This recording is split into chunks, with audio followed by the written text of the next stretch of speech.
કે જે તે વખતે ત્યાંની પરિસ્થિતિ એવી હતી કે જે બ્રિજ નહોતો બન્યો ત્યારે ત્યાં જે ચોક છે એમાં પાણી ભરાતું ખૂબ, અને મને કોઈની રજૂઆત એટલે હું સ્થળ ઉપર જોવા ગયો. પછી મેં પત્ર લખ્યો હતો અને રજૂઆત કરવા એ બાકીર ગાંધી અને ડીએમ ગ્રુપવાળા જે લાખાણી છે એ બંને લોકો આવ્યા હતા કે અહીંયા અંડરબ્રિજ બને છે અને 10-15 કરોડનો ખોટો ખર્ચો થાય છે, પાણી ખૂબ ભરાય છે, નુકસાન થશે. એટલે હું સ્થળ જોયું, ત્યાં પાણી ભરાતું જોયું તો મેં ચોમાસામાં.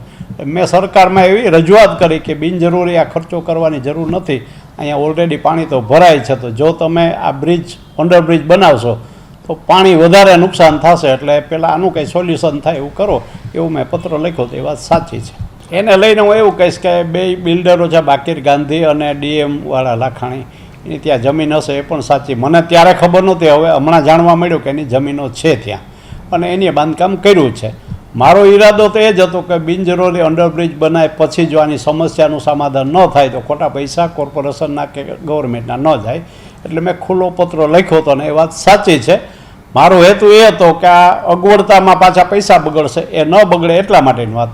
સરકારના તજજ્ઞ હોય છે, એના એન્જિનિયર હોય છે, અને એમાં મેં સ્પષ્ટ લખ્યું હતું ભાઈ તમે તપાસ કરો, જાણો રિપોર્ટ, અને પછી યોગ્ય લાગે તો આ કામ ન થવું જોઈએ, અને યોગ્ય ન લાગે તો કરે તો વિકાસના કામમાં કોઈ દિવસ કોઈ આડું પડે નહીં. એ લોકોને જે કંઈ અંદરનું હોય, બિલ્ડરનું હોય કે કોઈની સાંઠગાંઠ હોય, હું કંઈ જાણતો નથી, મને કંઈ ખબર નથી.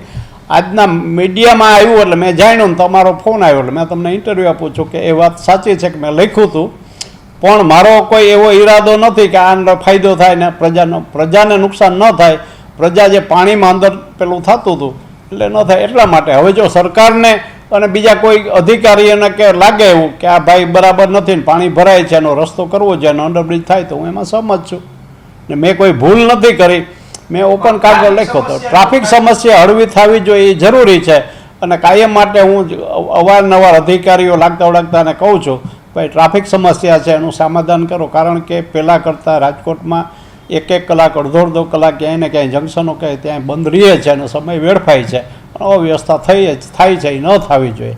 અને ત્યાં પણ મારું એ જ છે, માધાપર ચોકડી વર્ષોથી કેટલા ટાઈમ સુધી બ્રિજ બન્યો, ત્યાં મારી પોતાની પણ જગ્યા છે, મને મુશ્કેલી છે તો મેં કોઈ રજૂઆત પણ પ્રજાના હિત માટે જે જરૂરી હોય એ આપણે કેવું છે ને એના માટે લખ્યું હતું. હવે સરકારને કે કોર્પોરેશનને કે જે કોઈને યોગ્ય લાગે કે ભાઈ આ બનાવવું જરૂરી છે તો બરાબર છે, ને એ એમ ક્યાંક નથી તો એને જ મેં મારી રજૂઆત માત્ર કોઈએ મને કીધું હતું બિલ્ડરોએ, અને એની ત્યાં જગ્યા હશે એ હું નહોતો જાણતો. એક લાખાણીની હતી મને ખબર હતી, બાકીરભાઈની છે કે નહીં હું જાણતો નહોતો, પણ મેં રજૂઆત કરી હતી. પણ પ્રજાના હિતમાં એ મારી રજૂઆત છે સાચી કે ખોટી, તો સરકારે કે કોર્પોરેશને જોઈને પછી નિર્ણય લેતા હોય ને એની પાસે તજજ્ઞ હોય. હું કોઈ તજજ્ઞ માણસ નથી, કોઈ એન્જિનિયર નથી, પણ મેં સ્થળ ઉપર જે જોયું હતું એ મેં લખીને મોકલ્યું હતું